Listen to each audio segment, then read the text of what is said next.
இந்த மிஷின் வந்து பார்த்தீங்கன்னா நம்ம எஸ்பி பண்ணதுலேருந்து வந்திருக்கு. இது வந்து கென்னில் வந்து 4910 அப்படிங்கிற மாடலு. இதுக்கு வந்து போட்டால் வந்து ஃபயர் ஆகுது அப்படின்னு சொல்லி கஸ்டமர் கம்ப்ளைண்ட்டு. இதோட ஃபால்ட் என்னன்னு பார்த்தீங்கன்னா ஆர்மிச்சர் தான் வந்து போயிருக்கும்.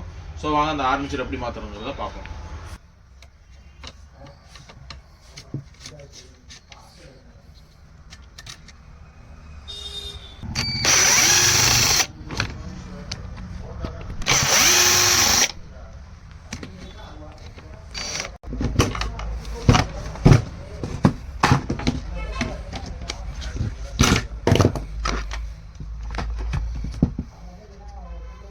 பார்த்தீங்கன்னா இந்த அளவு அடியாக இருக்குது. ஆரம்பிச்சது தான் கன்ஃபார்மாக போச்சு.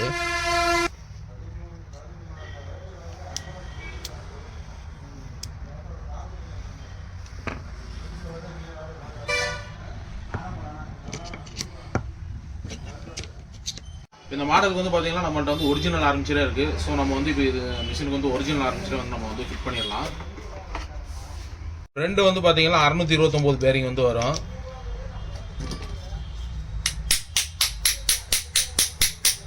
பேக்கில் வந்து 608 பேரிங் வந்து வரும்.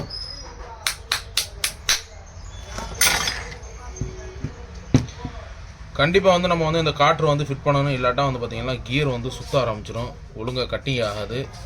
மிஷின் சுற்றும், பிளேடு சுற்றாது.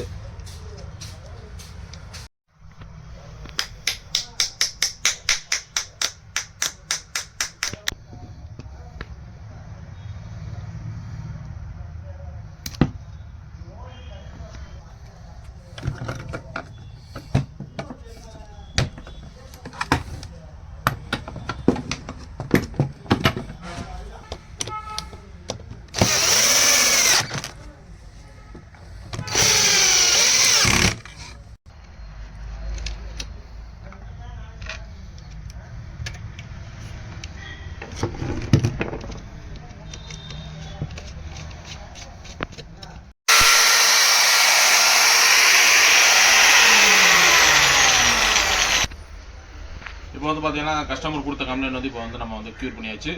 இந்த மாதிரி வந்து மிஷின் ரிலேட்டடான வீடியோலாம் பார்க்கணும்னா நம்ம சேனலை சப்ஸ்கிரைப் பண்ணி வச்சுருங்க. பக்கத்தில் ஒரு பெல் ஐக்கானை கிளிக் பண்ணிக்கலாம். அப்படின்னா நம்ம போடக்கூடிய வீடியோஸ்லாம் உங்களுக்கு நோட்டிஃபிகேஷனில் வந்து நிற்கும்.